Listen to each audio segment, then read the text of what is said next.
avons dit que le chef de l'État est sur le front.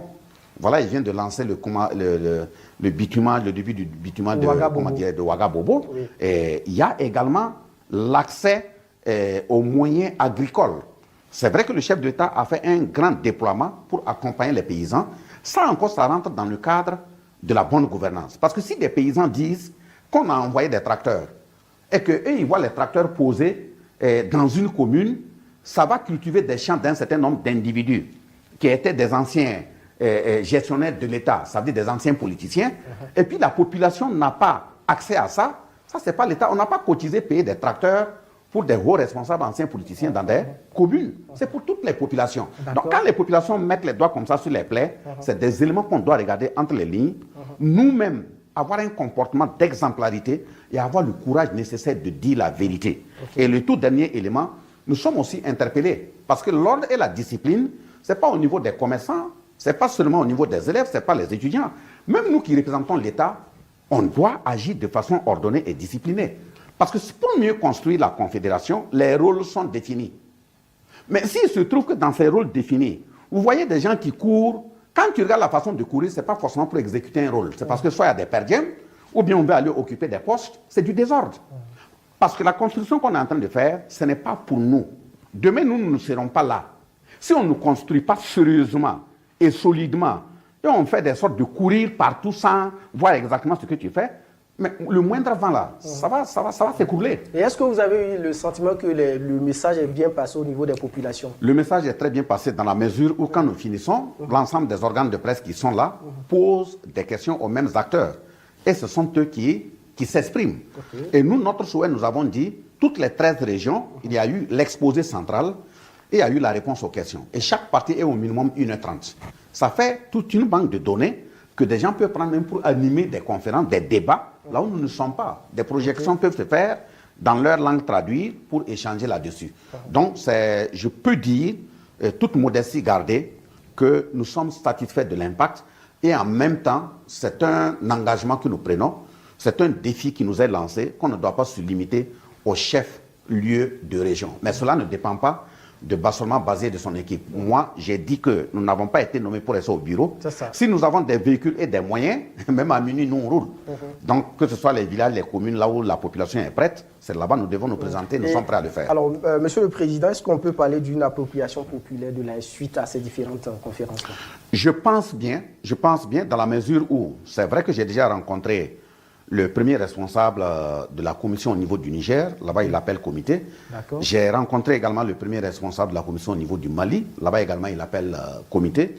Mais, et quand vous arrivez dans un pays frère, et vous trouvez même que ce soit dans la rue, que ce soit au restaurant, que ce soit dans les hôtels, les gens même viennent, c'est pas qu'ils t'empêchent de manger. Chacun veut prendre des photos parce qu'on a écouté les conférences. Il n'y a pas preuve qui dépasse cela pour dire que les gens ont suivi et s'en ont approprié. Vous partez en mission pour remettre une correspondance et même retourner le soir. On te croise, les gens même veulent que tu modifies ton emploi de temps pour tenir en même temps une conférence. Il n'y a pas d'appropriation que ça. Ça veut dire que les gens veulent savoir qu'est-ce que nous faisons, vers où nous partons, afin de s'en approprier. J'ai dit à certains frères maliens et nigériens que nous sommes disponibles, comme nous sommes en contact. De toute façon, c'est une mission. Il a été dit que les 3 commissions doivent travailler ensemble.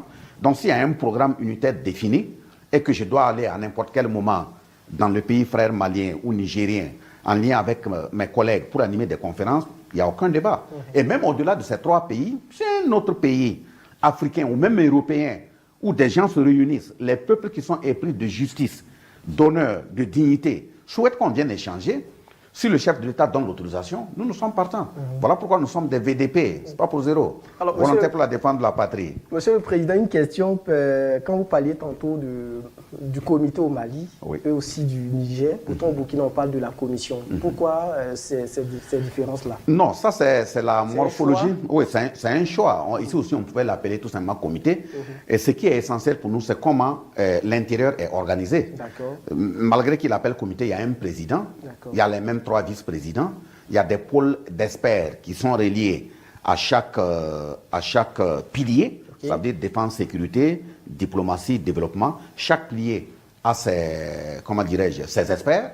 Au Burkina également, il y a les experts qui sont désignés, il y a les 3 vice-présidents, La commission est dirigée par un président. De l'autre côté également, c'est la même chose. C'est l'appellation tout simplement qui diffère, sinon c'est la même chose. Alors, Monsieur le Président, qu'est-ce que la Commission retient justement de toutes ces conférences tenues là? Quelles leçons vous retenez de tout cela? Non, la leçon que je retiens de tout cela, la première des leçons, dès lors qu'on mandate quelqu'un d'agir au nom de l'État, il faut lui déployer les moyens nécessaires pour qu'il puisse agir.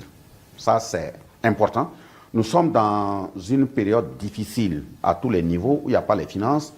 Mais si nous décidons de porter une charge, libérons l'énergie qu'il faut pour porter la charge afin que ça ne paraisse pas à la limite aux yeux des populations comme si on était en train de s'amuser. Ça, c'est le premier élément. Parce que les populations nous regardent. Donc, si on dit on doit poser un acte et que la population nous regarde, il faut que le reflet qu'on leur envoie indique que réellement nous sommes sérieux. Le deuxième élément, comme je l'ai dit tantôt, ça ne doit pas être des questions seulement des régions. Les populations se retrouvent dans toutes les provinces, dans toutes les communes. Nous nous sommes engagés à aller partout où les moyens seront dégagés et les possibilités nous seront données, en tout cas d'y aller. Donc voilà ce que je peux... Oui.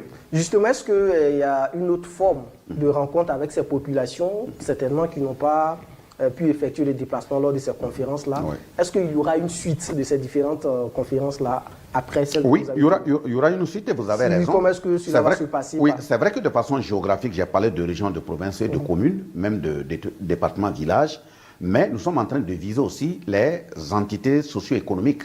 S'il se trouve que, par exemple, dans une université, des étudiants estiment, ou les enseignants estiment qu'il y a nécessité de venir échanger avec eux en conférence, on doit y aller. Si une organisation paysanne dans une localité avec ses membres demande un éclairage plus sur le contenu de telle et telle orientation, c'est un devoir d'y aller. Si des chauffeurs dans leur entité organique décident qu'il y a nécessité d'échanger avec eux, c'est un devoir d'y aller. Et même au sein des ministères, les représentants de l'État peuvent ne pas être au même niveau de compréhension des missions qui sont assignées à la commission. C'est un devoir pour nous d'y aller. Donc, j'ai donné seulement que l'apparat géographique, mais articulé au niveau horizontal, nous sommes prêts à rencontrer toute entité socio-économique qui souhaite